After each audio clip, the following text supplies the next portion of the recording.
Who doesn't love a little bit of snow? Welcome to the Teaching Your Toddler Snowman show. Let's have some fun learning a little bit more about this fun winter activity.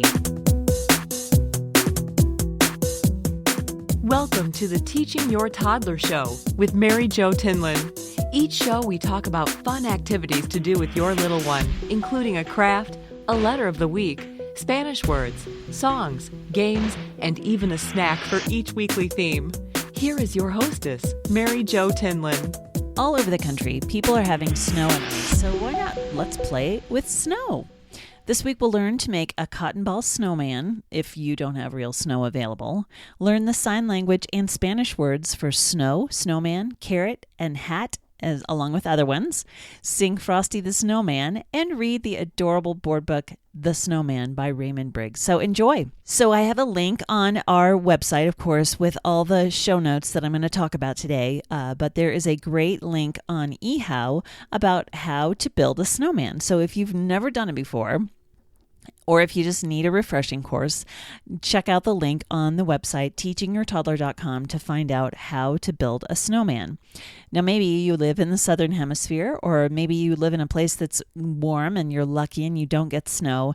But hopefully some of these activities will still let you get into the snowman mode. So let's enjoy the show. The letter of the week, of course, is S for snowman. So point out things that start with S: snow, spoon, snake, sea, silly, whatever is S that is around you. So show your toddler a picture of a capital S and a lowercase s. Draw S on paper or use your child's finger to draw it in the sandbox or the dirt. Use bathtub or refrigerator letters to show them the letter as well. You can show them any way. You're just getting that into their brain. If you need to use flashcards, that's okay too. The number of the week is 7. So show your child anything 7. Count to 7. Show them the number 7. Count along with them. 1, 2, 3, like that. Because that pattern, as I usually say, is the beginning of math in their head. Even if they don't understand the concept of what number 7 is or how many 7 are, they will absolutely start to learn what you're talking about, and it's laying that foundation for the future. The song of the week is Frosty the Snowman, of course. The link I have is to the Jimmy Durante version, which is in the show that you may or may not know, the cartoon show that we watch at Christmas time around in the United States. One fun fact about Frosty the Snowman is that Gene Autry actually helped to make the song famous when he recorded it as a follow-up to the favorite Rudolph the Red-Nosed Reindeer. I also have a link to some great history about this song and about the lyrics, so I hope you'll check that out in the show notes. The story of the week is The Snowman by Raymond Briggs. If you're not familiar with this book, it is a classic. It's beautiful. The link I actually have on the page, on the Teaching Your Toddler Snowman page, is the whole version. It's 25 minutes, and that's a whole movie that comes from the board book version. If you don't know that book, check it out at your library or pick it up on Amazon or your favorite online bookseller, because it is absolutely gorgeous and it really gives a good impression for children of what a snowman is. The snack of the week, of course, are carrots, because that's what we use for the snowman's nose, right? I have a cute link from Hello Wonderful. It's a website, and it has all kinds of fun ways to snack on carrots, specifically for little guys. Of course, if you're not comfortable giving your child carrots, just make sure that you cut it up really, really small, or shred it, or whatever you need to do. When my son was young, that's how we used to do it, is we would shred up little pieces of carrot, and then he would dip them in the ranch, because ranch is perfect for everything, of course. But always, carrots are a little bit tougher kind of food, so make sure that you are giving them appropriately to your child if they can handle it or not, especially if they don't have a lot of teeth yet. So our Spanish words of the week are snowman, which you say el muñeco de nieve. Snow is nieve. And carrot is la zanahoria, which is one of my favorite words in Spanish. And also, of course, hat, which you probably already know the word for, but it is el sombrero. Do it myself. So we always have a do it myself every week because we want to teach our children how to live independently, how to build confidence, how to have self-esteem. So if you're comfortable, let them do a little snow shoveling. Now, of course, don't give them the giant snow shovel. That would not be smart. But if you have a plastic shovel or even, a cup or something like that, a plastic cup, you could use that.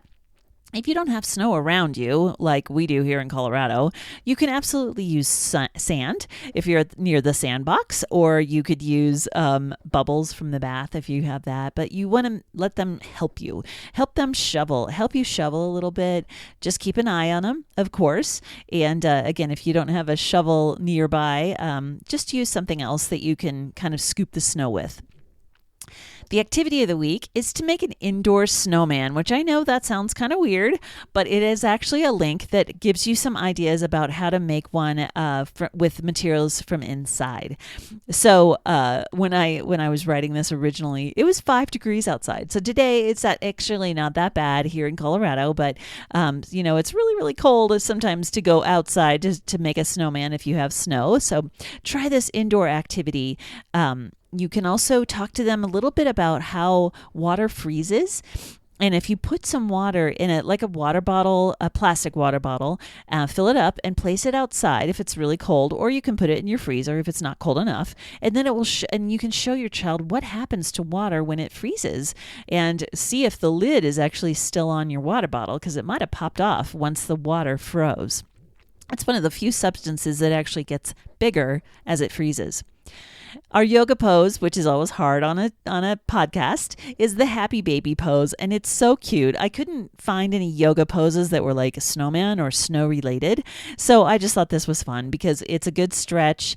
It'll make you laugh. I guarantee it'll make your baby laugh as well. So it's really fun little stretch for your hip opener and maybe for your chest a little bit. So check that out. The Teaching Your Toddler Snowman page has that yoga pose, Happy Baby.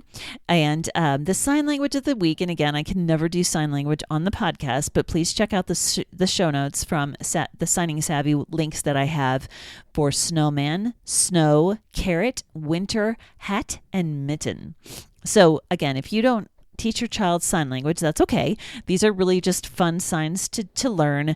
It is a really great way also, though, if your child is pre-verbal or not very verbal yet, sign language is an amazing way for them to communicate because it gives them some confidence. It gives them a way to communicate to you. And it also it helps them learn a second language because sign language is a second language. So I hope you'll take the time to look at those signs and learn those for your child. And also just remember, give your child a hug. Always teach them that you love them. You're here to help them. You're their teacher. You're their first teacher. And they'll love you forever, knowing that you care about them and that you're willing to spend time with them learning about different things. So I hope you've enjoyed this. I hope you'll also check out our snow show as well, which is some fun activities just around snow. And also check out the other winter related shows that we have on the website. Thanks again, and check out teachingyourtoddler.com for lots more fun, and join us again. Also find us on Facebook, Teaching Your Toddler, and also on Instagram and on Twitter at Teaching Toddler. So I hope you have fun. Tell your friends about the show, and we will see you next time. Thanks so much. Hey, one more thing before I go. I help women become the best versions of themselves by using natural solutions.